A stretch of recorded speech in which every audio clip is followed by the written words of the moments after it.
वर्णों के लक्षण, भेद, उच्चारण और संयोग आदि का वर्णन किया जाता है उसे वर्ण विचार कहते हैं।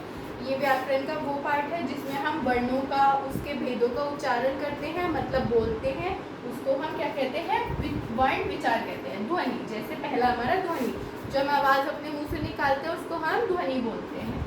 वो आवाज़ मुख से निकलती है वह ध्वनि कहलाती है। ध्वनि भाषा की मूल होती है। ध्वनि क्या होती है? भाषा की मूल होती है, मतलब सबसे प्रिय होती है, आप ऐसे समझ लो। ध्वनि कुछ निश्चित चिन्हों के द्वारा लिखी जाती है।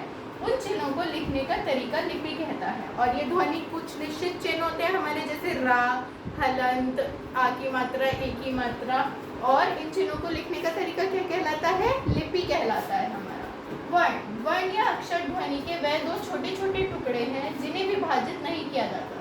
वर्ण सबसे छोटी इकाई होती है हमारी भाषा की, हमें पता है, और इनको हम तोड़ नहीं सकते हैं। ये सबसे छोटी होती है, जैसे का, खा, गा, गा, चा, पा, आ आदि। दो प्रकार के वर्ण होते हैं, स्वर और व्यंजन। जैसे हमने इंग्लिश में पढ़ा था कॉन्सोनेंट्स और वॉवल्स। वॉवल्स हमारे स्वर और व्यंजन हमारे कॉन्सोनेंट्स। स्वर, जिन वर्णों के उच्चारण करने के लिए दूसरे वर्णों की सहायता नहीं ली जाती उन्हें स्वर कहते हैं। जब हम किसी वर्ण के उच्चारण करते हैं तो दूसरा वर्ण नहीं उसमें ऐड होता, तो वो हमारे वॉवल्स होते हैं। इनके उच्चारण में वायु बिना बाधा के मुख से बाहर निकलती है। स्वर स्वतंत्र ध्वनि है, इसकी संख्या 11 होती है।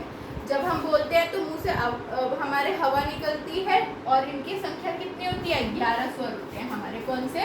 छोटा आ, बड़ा आ, छोटी ई, बड़ी, छोटा ऊ, बड़ा ऊ, त्रा, रै, ऋषि, ए, एड़ी, ए, ओ, आउ, ऐसे। ठीक है, फिर हमारे आते हैं उच्चारण के विचार। स्वरों के मुख्यतः दो भेद होते हैं। स्वर के भी भेद होते हैं दो, कौन से? ह्रस्व स्वर और दीर्घ स्वर। ह्रस्व स्वर, जिन स्वरों के उच्चारण में हर स्वर के उच्चारण में दुगना समय ले अथवा दो मात्राओं का समय लगे उसे दीर्घ स्वर कहते हैं। संख्या में आ, ई, उ, ए, ओ, औ। अब देखो बेटा, दीर्घ स्वर क्या होता है? दीर्घ स्वर हमारा जब हम एक वर्ड बोल रहे हैं लेकिन हमें दो का फीलिंग आ रही है। जैसे हम किसी के ऊपर मात्रा चढ़ा देते हैं, छोटा आ तो खाली आ, बड़ा आ तो आ, है ना, ए और आ, दो मात्रा आ रही है एक साथ, वो हमारे क्या होते हैं? दीर्घ स्वर। नोट, हवा और दीर्घ दोनों ही प्रकार के स्वर किसी को पुकारते या कोई विशेष भाव प्रकट करते समय अपने उच्चारण समय में अधिक समय लगता है। इसमें अधिक समय लगता है ऑब्वियसली कि दो एक साथ बोल रहे हैं हम, दो मात्रा एक साथ, तो अधिक समय लगेगा। व्यंजन, जिन वर्णों के उच्चारण में षष्व वायु रोककर पुनः छोड़ी जाए वे व्यंजन कहलाते हैं। व्यंजन स्वरों के बिना नहीं बोले जाते, अतः ये स्वतंत्र ध्वनियां नहीं है। अब जो व्यंजन होते हैं ना हमारे, ये वॉवल्स के साथ ही यूज होते हैं, बिना ध्वनि के हम इसको बोल ही नहीं सकते। ठीक है, और ये कितने होते हैं? संख्या में 33 होते हैं। इनके भी 3 भाग होते हैं, स्पर्श व्यंजन, अंतस्थ और ऊष्म व्यंजन। तो चलो पढ़ते हैं। पहला हमारा स्पर्श व्यंजन, जिन वर्णों को बोलते समय भिन्न मुख से भिन्न भिन्न भागों को छूती हो। हमने पहले भी पढ़ा था स्पर्श व्यंजन क्या होते हैं। स्पर्श का मतलब ही टच। जब हम बोलते हैं तो हमारी टांग, हमारी लिप्स, हमारे ये जो पूरा वोकल कॉर्ड है, ये सब एक दूसरे से टच हो तो वो हमारे स्पर्श व्यंजन होते हैं। ये 25 वर्ण है, 5-5 के भाग में बांटे जाते हैं। 25 वर्ण होते हैं, 5-5 के भाग में बांटते हैं। कावर्ग, चा, टावर्ग, तावर्ग और पावर्ग। का, खा, गा, गा, डा, चा, छा, जा, जा, बा, टा, ठा, डा, डा, ऐसे, ता, था, दा, धना, पा, फा, भा, भा, मा, ऐसे। फिर हमारा सेकेंड आता है अंत स्वस्थ सतह व्यंजन, जिन व्यंजनों का उच्चारण स्वर और व्यंजनों के बीच होता है। जिन वर्णों का उच्चारण हम स्वर के बीच में और व्यंजन के बीच में करते हैं वो हमारे अंत स्वस्थ व्यंजन कहलाते हैं। ठीक है, 4 होते हैं, या, रा, ला और वा, आंसर। फिर आते हैं हमारे ऊष्म व्यंजन। कौन से? ऊष्म व्यंजन, जिन वर्णों के उच्चारण में षष्व वायु मार्ग सी होती है उन्हें ऊष्म व्यंजन कहते हैं। ये 4 होते हैं, शा, श, श, सा, हा।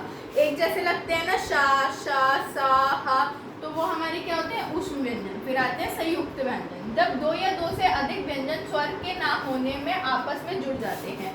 2 है या 2 से अधिक व्यंजन हैं, एक दूसरे पे कोई आवाज नहीं आ रही तो एक साथ ही मिल जाते हैं और नई आवाज पैदा करते हैं, उन्हें क्या कहते हैं? संयुक्त व्यंजन। 4 होते हैं, श्रा, त्रा, ज्ञा और श्रा। ठीक है, जैसे निम्नलिखित में का, शा, श्रा, अक्षर, कक्षा, अलग ही वर्ड बन रहा है ना तीनों से, ऐसे।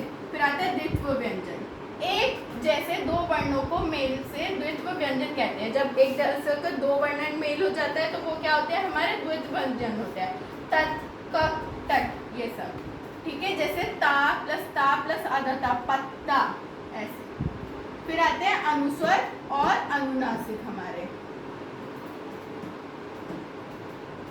फिर द्वैत्व व्यंजन, ये हमने पढ़ लिया। हल क्या होता है, अब जिस व्यंजनों में स्वर नहीं होता उसके नीचे तिरछी रेखा दी जाती है।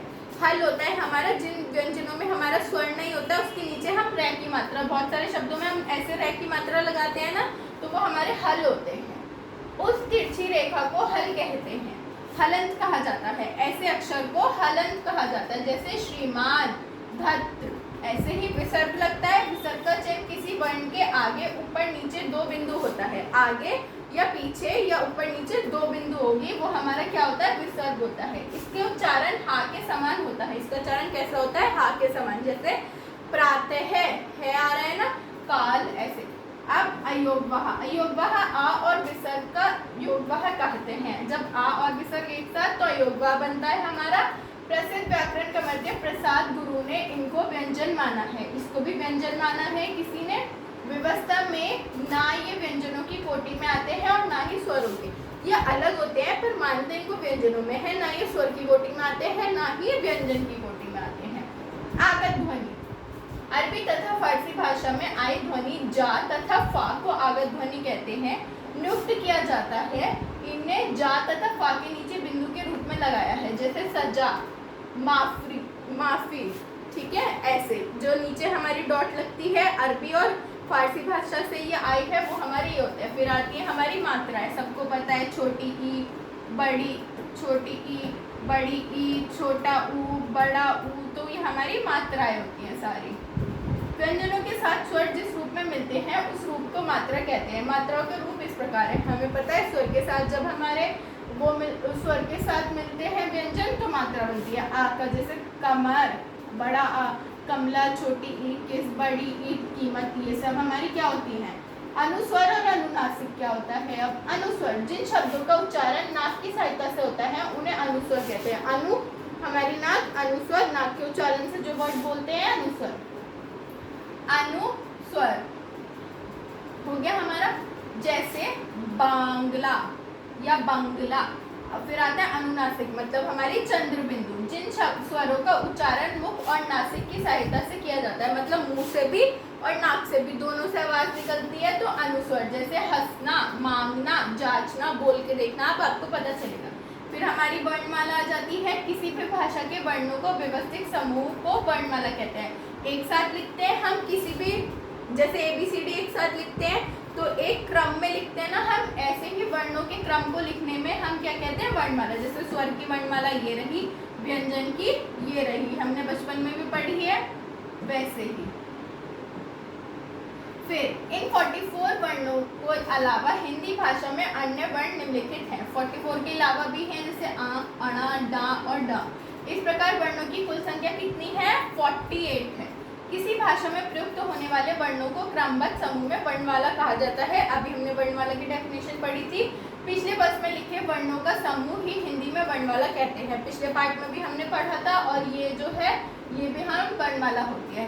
हिंदी की देवनागरी लिपि में आ से हा तक वर्णों का समूह हिंदी की वर्णमाला है। हिंदी की देवनागरी लिपि में आ से हा तक हमारी वर्णमाला। फिर आता है उच्चारण स्थान। वर्णमाला में सभी अक्षर या वर्ण मुख से किसी न किसी भाग से बोले जाते हैं। यह वर्ण मुख से जिस भाग से बोले जाते हैं उनका उच्चारण स्थान होता है, ठीक है। मुख के जिस भाग से जो वर्ण बोला जाता है उसे उच्चारण स्थान कहते हैं। जिस भी मुख के पूरे भाग से कोई वर्ण हम बोलेंगे तो वो उच्चारण स्थान होता है। जैसे का, खा, गा, घ, ढा, ऐसे। हा ये कंठ से बोला जाता है, हा बोलोगे तो हा, ऐसे गले से आवाज आती है ना हमारे, ऐसे। इनका उच्चारण स्थान कंठ या वर्ण कंठ बोला जाता है। अन्य व्याकरणों में उच्चारण स्थान नीचे तालिका में दर्शित हैं, जैसे आ, का, ख, विसर्ग, कंठ और कंठस्य दोनों से बोला जाता है। या टेबल पढ़ोगे पूरी। फिर आता है हमारा व्यंजनों का संयोग। स्वर सहित व्यंजन को अलग व्यंजन के साथ मिलाया जाता है। स्वर के साथ अलग व्यंजन को मिला देते हैं। स्वर रहित व्यंजन और उसके अलग व्यंजन के मेल से बने हुए नए व्यंजनों को संयुक्त व्यंजन कहते हैं। नए मेल से जब बनते हैं तो हमारे क्या होते हैं, संयुक्त व्यंजन होते हैं। स्वर रहित व्यंजन कई प्रकार से मिलाए जाते हैं और जो स्वर रहित व्यंजन होते हैं वो कई प्रकार से मिलते हैं। पाई वाले व्यंजनों की पाई हटा दी जाती है और जिसमें पाई लग रही होती है उस व्यंजन की पाई हटा दी जाती है। पाई रहित व्यंजनों को ऊपर नीचे अथवा सामने लिखा जाता है। कुछ व्यंजनों का रूप बिल्कुल ही बदल जाता है, जैसे का और शा का शा बन जाता है और क्या बना, कक्षा, रक्षा, पक्ष, क्षमा। ऐसे हमारा ये सारे आपको पूरी टेबल दी हुई है, ये आप पढ़ोगे।